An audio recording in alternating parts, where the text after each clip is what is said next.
ನೋಡಿ ಅವತ್ತೆಲ್ಲ ಮಕ್ಕಳ ದಿನಾಚರಣೆ, ನಾನು ಸ್ವಾತಂತ್ರ್ಯ ದಿನಾಚರಣೆ ದಿವಸ ಅವರು ಇಂಡಿಪೆಂಡೆನ್ಸ್ ಡೇ ಅಂತ ಮಾಡಿದ್ರೆ ನಾನು ಮಕ್ಕಳ ದಿನಾಚರಣೆ ಅಂತ ಮಾಡ್ತೀನಿ.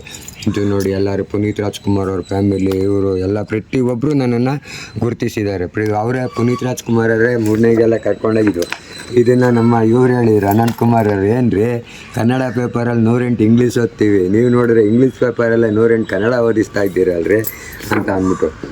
ವಿಷ್ಣುವರ್ಧನ್ ಅವ್ರು ಬಂದು ನನ್ನ ಹತ್ರ ಹೇಳಿದ್ರು, ಆಟೋ ರಾಜ ಅವರೇ, ನಮಗೆ ಲಕ್ಷಾಂತರ ಜನ ಅಭಿಮಾನಿ ಇದ್ದಾರೆ, ನಾವು ಗಂಡ ಹೆಂಡತಿ ಇಬ್ಬರು ನಿಮ್ಮ ಅಭಿಮಾನಿ ಆಗ್ಬಿಟ್ಟಿದ್ದೀವಿ, ನಮ್ಮ ಜೊತೆ ಒಂದು ಗ್ಲಾಸ್ ಕಾಫಿ ಕುಡಿತೀರಾ ಅಂದರು. ಅಯ್ಯೋ ಅಣ್ಣ ನಾಷ್ಟಾನೇ ಮಾಡ್ತೀನಿ ಅಂದಿದ್ದಕ್ಕೆ ನನ್ನ ನಂಬರ್ ಕೊಡಿ, ಮನೆಗೆ ಬಂದಾಗ ಬನ್ನಿ ಜೊತೇಲಿ ಊಟ ಮಾಡೋಣ. ಭಾರತಿ ಅಮ್ಮ ಕೇಳ್ತಾ ಇರ್ತಾರೆ, ಆಟೋ ರಾಜ್ ಅವ್ರು ಸಿಕ್ಕಿದ್ರಾ, ಅವ್ರನ್ನ ಮಾತಾಡ್ಸಿದ್ರಾ ಅಂತ ಅಂದ್ಬಿಟ್ಟು ಅಂದಿದ್ರು. ನಾನು ಸಡನ್ಲಿ ಹೋಗಲಿಲ್ಲ. ಇವತ್ತು ಹೋಗೋಣ ನಾಳೆ ಹೋಗೋಣ ಅಂತ. ಯಾಕೆಂದರೆ ಉದಾಹರಣೆಗೆ ನೀವೇ ಒಂದು ಫೋನ್ ನಂಬರ್ ಕೊಟ್ಟು ಎಲ್ಲಿ ಬೇಕಾದ್ರೆ ಕೇಳು ಅಂತೀರಾ. ನಾಳೆನೇ ಫೋನ್ ಮಾಡಿಬಿಟ್ರೆ ಇವ್ನು ಯಾರೋ ನವಂಬರ್ 1 ಕನ್ನಡಿಗ ಒಂದು 5,000 10,000 ಕೊಟ್ಟು ಕಳ್ಸೋ ಅಂತ ಅಂದ್ಬಿಡ್ತಾರೆ. ಒಂದು ವಾರ 15 ದಿವಸ ಬಿಟ್ಕೊಂಡವ್ರೆ, ಬನ್ನಿರಿ ಕುತ್ಕೊಳ್ರಿ ಕಾಫಿ ಕುಡೀರಿ ಅಂತಾರೆ.